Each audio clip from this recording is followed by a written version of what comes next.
Saudari-saudara, berjumpa lagi dengan saya Vidi PR dalam renungan harian hari ini, hari Selasa tanggal 12 Januari 2021. Injil yang saya tawarkan untuk menjadi bahan atau sumber permenungan hari ini dari Injil Markus bab 1 ayat 21b sampai dengan ayat 28. Isinya apa? Isinya Yesus mengajar di rumah ibadat di Kapernaum. Ketika sedang mengajar itu, ada orang yang kerasukan roh jahat, lalu kemudian orang itu berteriak, "Apa urusanmu dengan kami, hai Yesus, orang Nazaret? Engkau datang hendak membinasakan kami? Aku tahu siapa engkau yang kudus dari Allah." Tetapi Yesus menghardiknya, katanya, "Diam dan keluarlah daripadanya." Lalu roh jahat itu menggoncang-goncang orang itu sambil menjerit dengan suara nyaring, ia keluar darinya. Itu kisahnya. Saudari-saudara yang terkasih, sekilas kalau kita nanti Bapak Ibu saudari-saudara bisa membuka Injilnya Markus bab 1 ayat 21b sampai dengan ayat 28 ini di tempat masing-masing, di tempat rumah Anda. Ada buku ruah, ada buku siarah batin, ada buku inspirasi batin, ada buku renungan harian model-model lain, atau buka Alkitab sendiri. Kesan yang sangat jelas adalah ada praktek eksorsisme yang dilakukan oleh Tuhan Yesus. Eksorsis itu pengusiran roh jahat, roh yang tidak baik yang masuk ke dalam diri seseorang. Dalam bacaan Injil jelas, sepintas dengan jelas sekali kita bisa mendengar bagaimana Yesus mengusir roh jahat. Saudari-saudara yang terkasih, bagaimana warta gembira atau Injil ini kita mengerti dalam konteks hidup kita secara lebih soft atau secara lebih luas. Eksorsisme itu memang ada terjadi, dan dalam gereja resmi, dalam gereja Katolik juga ada itu peristiwa itu. Setiap imam yang beroleh lisensi dari uskup tertentu, uskup itu dipercaya oleh Vatikan, lalu orang atau imam tersebutlah yang bisa melaksanakan eksorsisme. Tidak semua imam. Tapi meskipun demikian, dengan baptis kita sebenarnya, atau dengan janji baptis kita, imamat yang kita terima juga, kita pun dapat melakukan eksorsisme dalam tanda kutip ringan. Hal ini bisa dimengerti demikian, saudari-saudara, roh jahat sebenarnya itu amat sangat licik. Dia tidak tampak tapi hadir menyelinap begitu luar biasa, bersembunyi di mana? Di pikiran dan batin, di hati manusia, perasaan manusia.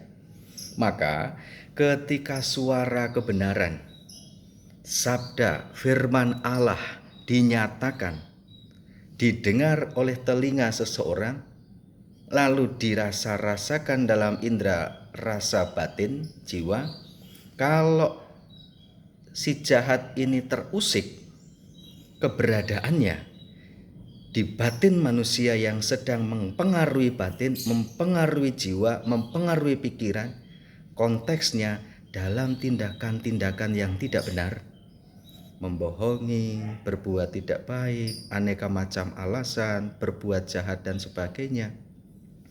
Batin jiwa akan terusik, perasaan tidak nyaman karena si jahat menyelinap, nyaman tinggal di dalam manusia itu. Maka spontan akan terjadi benturan positif dan negatif, baik dan tidak baik, seperti halnya kedua kutub magnet yang menjadi petir. Ada kutub positif, ada kutub negatif, ketika bertemu jeder, terjadi goncangan, petir di alam itu, dan dahsyat.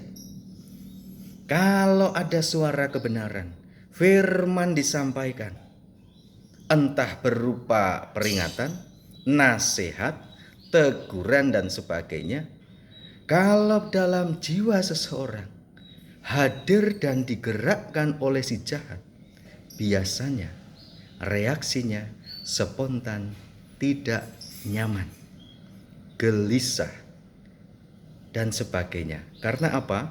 Di dalam batinnya, di dalam perasaannya, di dalam dirinya sedang dikuasai oleh yang berlawanan dari yang benar, dari roh baik. Kalau sesuatu didengar lalu masuk ke dalam relung batin, berbenturan. Seperti dalam bacaan, roh jahat itu menggoncang-goncang orang itu. Dalam konteks dewasa ini bukan badan kita yang digoncang-goncang, tetapi perasaan, pikiran, batin itu digoncang-goncang, menjadi orang tidak nyaman, saudari-saudara. Kalau kita PK akan suara itu, mana yang akan kita kalahkan? Kita akan mengikuti suara yang baik, biar roh jahat itu keluar. Itu memerlukan juga sikap keterbukaan dari kita. Biasanya kalau orang sudah terikat oleh si jahat, mau mengawali mengikuti yang baik, melakukan kebiasaan-kebiasaan yang dulu dijalankan dengan baik, itu ada perasaan malu, ada perasaan bingung mau mulai dan kapan, dari mana dan kapan mulainya, karena daya ikatnya luar biasa si jahat itu. Apalagi ditambah dengan alasan 1, 2, 3, 4 gitu. Bagaimana agar si jahat tidak diusir dalam batin, dalam jiwa, dalam diri seseorang? Dia akan menciptakan angan, menciptakan daya tarik, khayal, macam-macam agar si manusia itu memeliharanya. Tapi ketika roh jahat itu mendengar suara kebenaran firman, yaitu dari Yesus sendiri, bukan dari imamnya. Imamnya manusia biasa, lemah, punya kelemahan ragawi seperti manusia biasa Anda dan saya. Tapi yang didengar itu, firman kebenaran itu masuk ke telinga, sampai ke dalam batin, dan itu akan membenturkan antara kutub positif dan negatif. Coba saja Anda renung-renungkan ketika Anda punya pengalaman, Anda sedang ada dalam batin tidak beres, saya sedang hidupnya sebenarnya ada dalam kepalsuan, tidak jujur dan sebagainya.